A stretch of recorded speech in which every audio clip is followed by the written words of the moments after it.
Nanti jika pendukung dia banyak, otomatis para pemuka-pemuka agama yang ada di tanah Nusantara, khususnya yang ada di Jawa, otomatis tersingkir.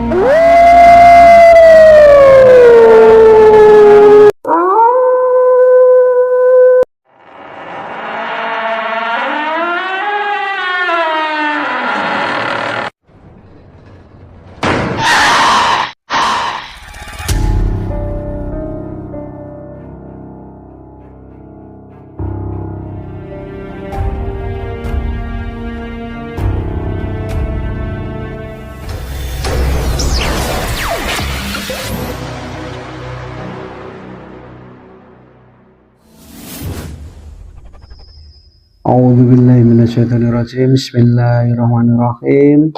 Assalamualaikum warahmatullahi wabarakatuh. Alhamdulillah wa syukurillah wa ni'matillah wa la hawla wa la quwata illa billah wa salatu wassalamu ala rasulillah ma ba'du. Jumpa lagi dengan kami sahabat-sahabat semuanya dimanapun berada, semoga selalu dalam lindungan Allah Subhanahu wa ta'ala dan tidak kekurangan suatu apapun, dan dimudahkan segala kerezekiannya dan ditambahkan rezekinya yang halal barokah melimpah ruah, dan yang sakit semoga segera menemukan obatnya dan disembuhkan seperti sedia kala. Dan untuk dulur-dulur semuanya yang ada di luar pulau atau di Jawa Timur, Jawa Tengah, Jawa Barat atau di luar negeri, semoga ini selalu dalam lindungan Allah Subhanahu wa ta'ala dan tidak kekurangan suatu apapun. Nah, pada kali ini kita akan berinteraksi dengan yang ada di Kayangan nih, yang mengetahui tentang nasab-nasab ini ya. Nanti kita akan hadirkan,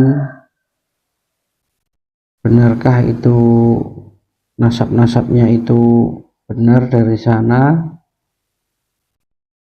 dari keturunan Rasulullah, atau hanya sekedar tipu-tipu atau gimana. Nanti kita akan hadirkan dan kita tanya-tanya nanti nih ya. Dan ini lagi jadi perbincangan, bahkan perdebatan, bahkan perselisihan di Nusantara ini ya. Jadi seperti biasa nanti saya akan hadirkan dan saya akan berinteraksi dengan yang mengetahui tentang semua ini. Agar tidak berlama-lama, langsung saya mulai saja nih ya. Sudah siap? Insyaallah.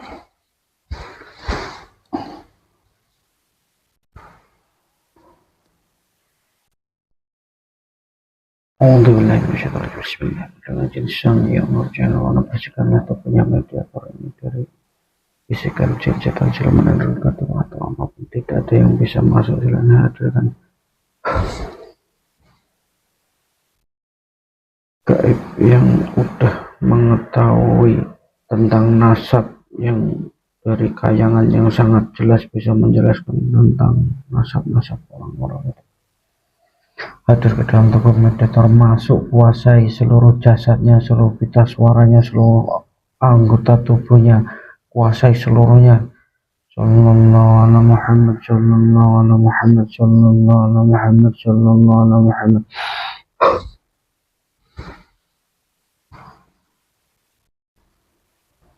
Assalamualaikum warahmatullahi wabarakatuh. Waalaikumsalam warahmatullahi wabarakatuh. Ini mohon maaf, dengan siapa ini?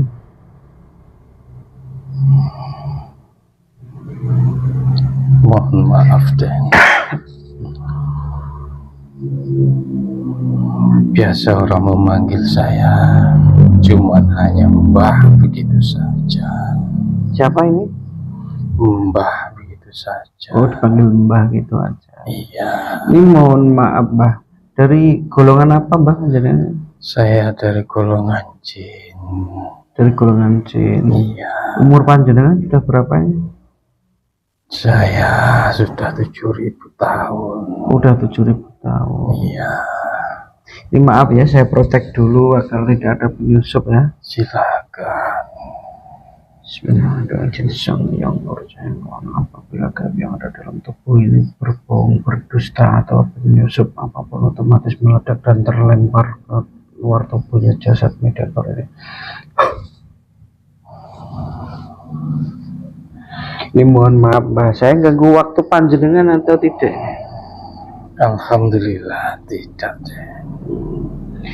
Ini saya menghadirkan panjenengan Mbah ya, kesini ingin ada sesuatu yang ingin saya tanyakan ini.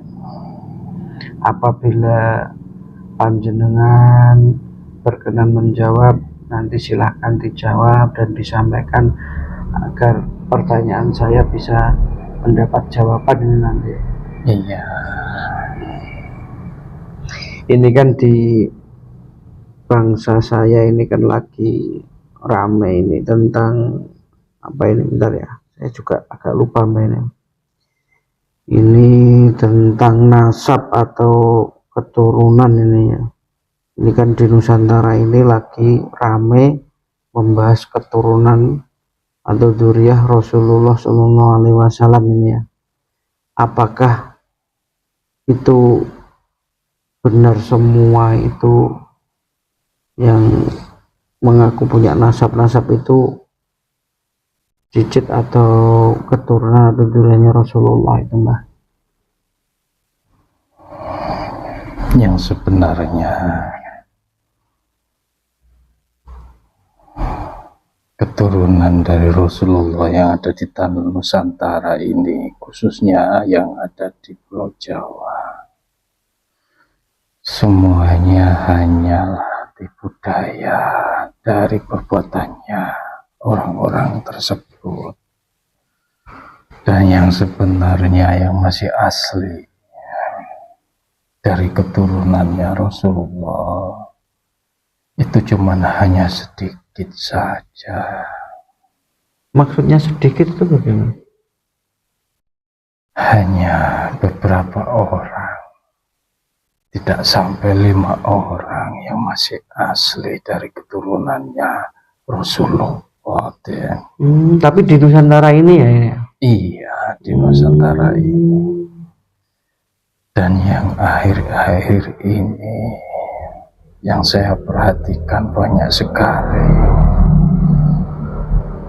orang yang selalu berpakaian seperti ke Arab-Araban. Memang benar dia dari bangsa sana, akan tetapi sama sekali tidak ada keturunan dari Rasulullah, dan itu hanyalah tipu dayanya mereka.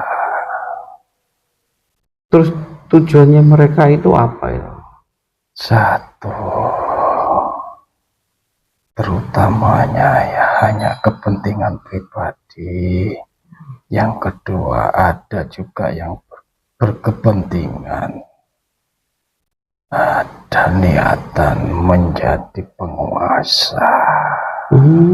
Maksudnya penguasa dalam artian menguasai seluruh umat Islam yang ada di tanah Nusantara ini. Dan kalau sudah menguasai, tujuannya itu untuk apa ya? Ya, untuk membentuk negara khilafah katanya. Begitu. Iya. Kalau untuk saat ini yang paling banyak mendukung itu dari mana saja para mendukung Habib-Habib itu? Ya, kebanyakan dari tanah Nusantara ini. Enggak, maksudnya dari ormas atau dari golongan apa? Ya, dari golongan ormas. Kalau boleh disebutkan, panjenengan sebutkan saja, nggak apa-apa. Yang sebenarnya ormas tersebut kan sudah dihapus di negara ini. Akan tetapi dia mau merebut lagi dari golongan yang lain, karena golongan tersebut banyak sekali pengikutnya. Aden. Kalau boleh tahu itu yang banyak pengikutnya itu apa itu? Yaitu orang bumi menyebutnya Nahdlatul Ulama. Itu gimana caranya itu para yang mengaku habaib itu mempengaruhi apa itu orang tadi? Nahdlatul Ulama. Iya itu bagaimana itu caranya?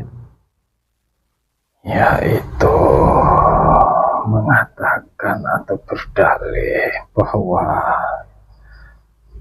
mereka ikut mendirikan ormas tersebut. Tapi dalam sejarah pendirian Nahdlatul Ulama tidak ada sangkut pautnya dengan para yang orang bumi menyebutnya Habib. Itu tidak ada sangkut pautnya. Itu asli orang bumi tanah Jawa ini. Oh begitu. Iya. Kok orang-orang itu sangat yakin dan sangat percaya, bahkan sangat tawaduk itu sama apa itu Habib-Habib palsu itu bagaimana? Ya karena ucapannya dari para Habib yang suka berbohong itu, mengaku dirinya bahwa keturunan Rasulullah. Jadi dia mengelabui umat. Jika tidak cinta dengan keturunannya Rasulullah, maka ancamannya neraka. Padahal dia sendiri tidak ada keturunannya dari Rasulullah.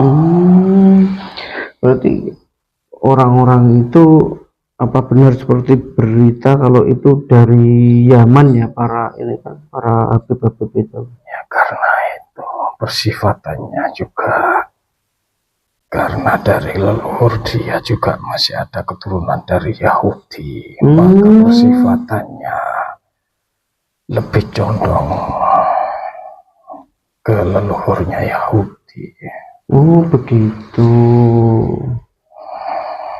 Jadi di Nusantara ini hanya ingin dihormati dan mendapatkan upeti gitu ya?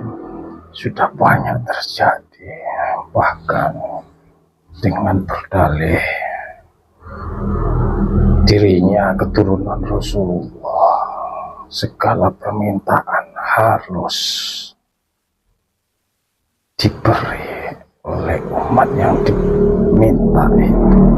Kebanyakan memang kenikmatan, akan tetapi di belakangnya jika sudah mendapatkan upeti, perbuatannya lebih kecil, lebih zalim.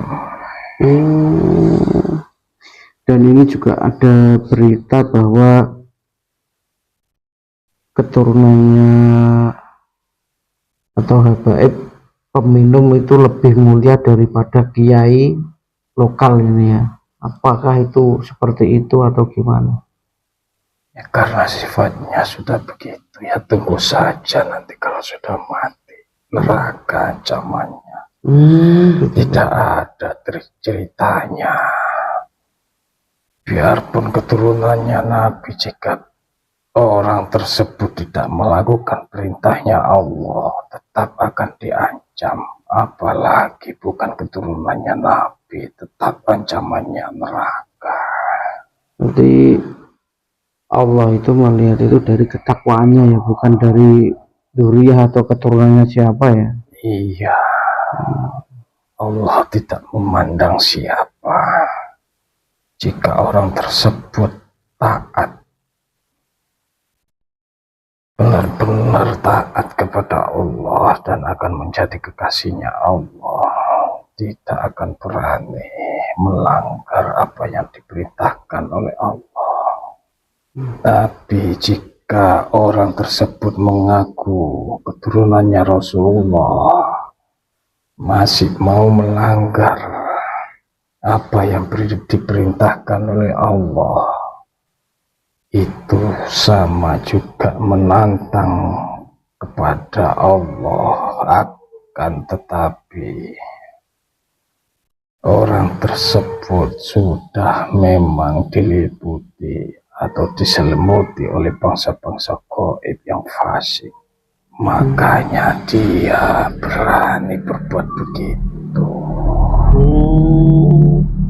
Tapi kalau untuk saat ini, apakah tadi ormas tadi itu memang semuanya mendukung atau pro kontra ini? Sebagian ada yang mendukung, tapi banyak juga yang tidak mendukung. Oh, berarti antara pro dan kontra ini ya? Iya. Itu yang mendukung itu karena apa kalau boleh tahu? Ya karena hasutan dari orang-orang itu lebih pintar. Berarti termakan hasutannya orang-orang itu. Iya. Jadi kalau menurut berita-berita atau apa itu kan lagi rame kan ini. Itu bahkan sekarang itu bermunculan apa itu makam-makam baru itu asli atau hanya rekayasa mereka itu?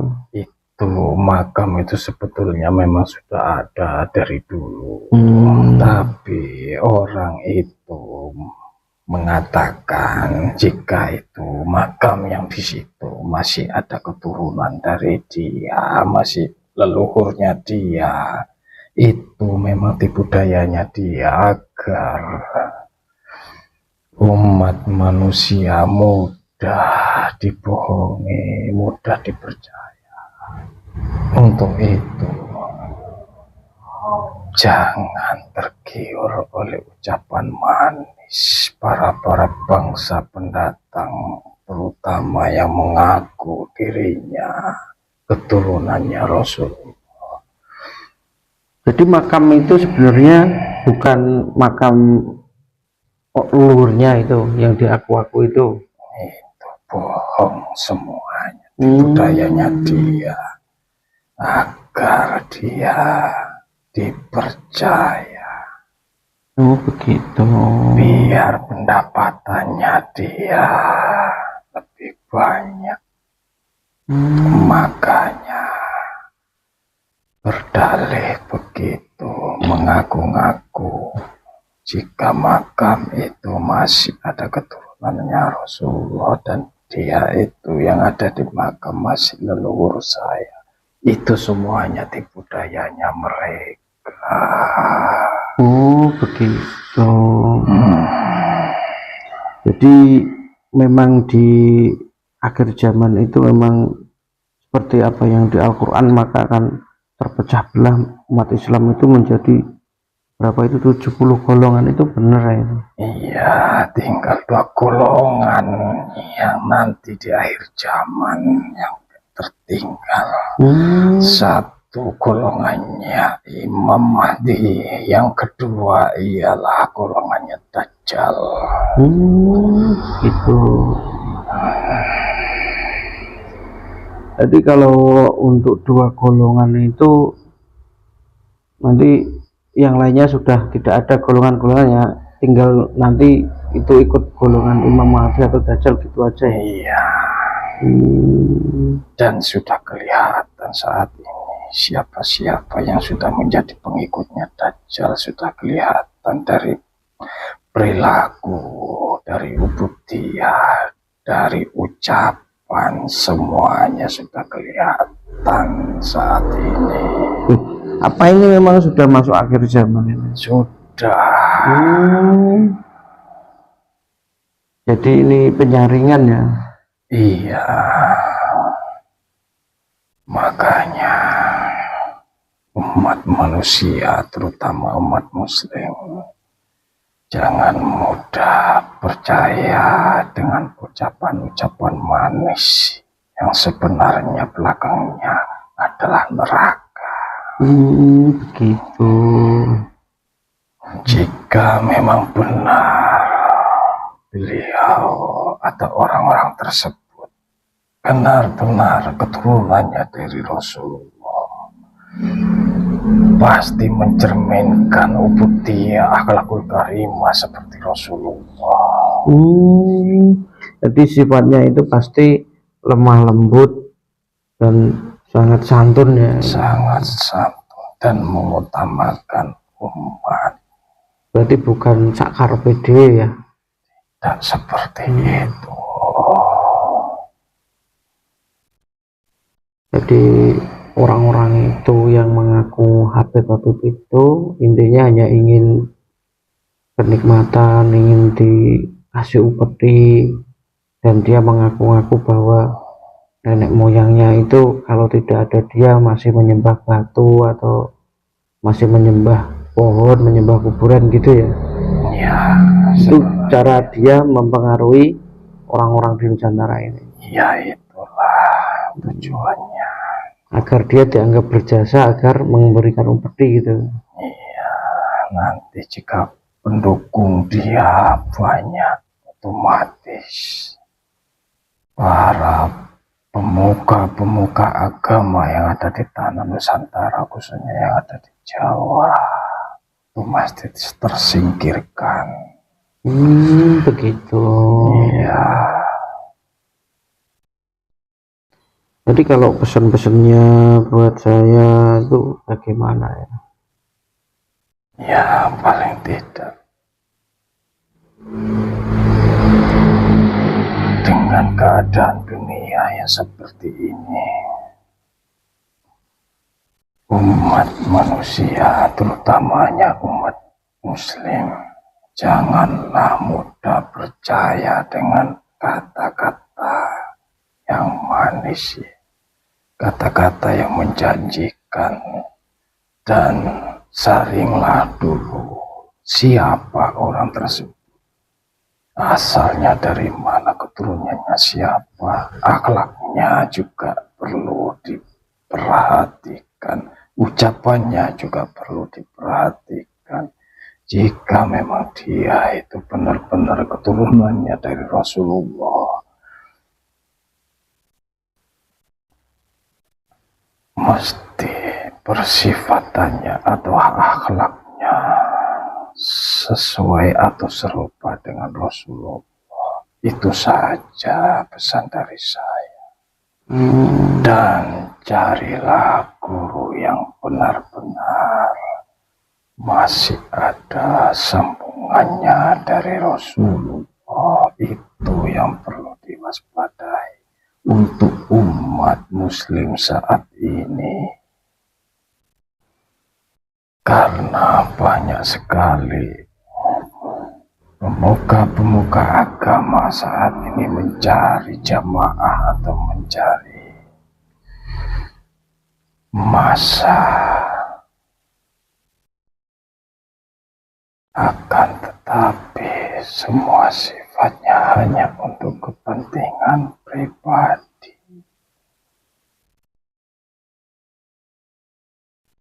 Untuk itu umat muslim perlu waspada,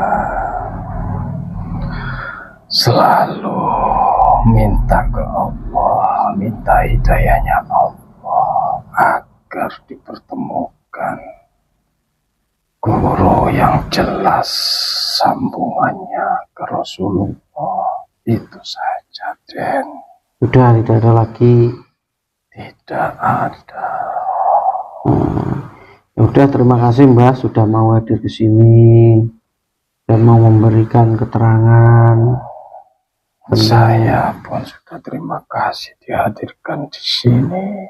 Ya, atas keterangannya tentang semua yang saya tanyakan. Semoga nanti bisa menambah wawasan saya dan keimanan saya kepada Allah Subhanahu wa taala. Apabila panjenengan ingin kembali ke tempat asalnya, maka saya bantu keluar dari jasadnya mediator ini, dan mohon maaf saya tidak bisa memberi apa-apa, dan saya hanya bisa mengucapkan terima kasih banyak ini.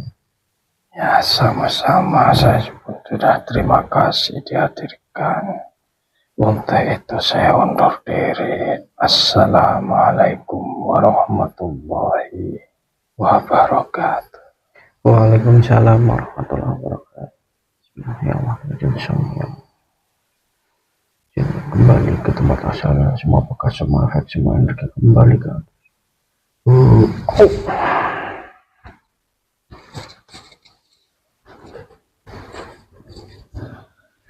Alhamdulillah tadi menghadirkan gaib berjalan dengan lancar dan berinteraksi dengan lancar. Semoga bisa diambil hikmah dan pelajarannya, dan terutama bisa menambah keimanan kita kepada Allah.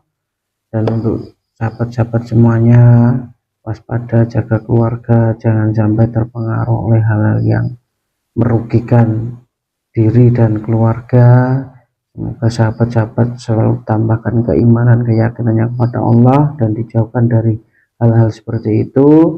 Dari kami saya akhiri, cukup sekian. Wabillahi taufiq wal hidayah, wa ridha wa inayah. Wassalamualaikum warahmatullahi wabarakatuh.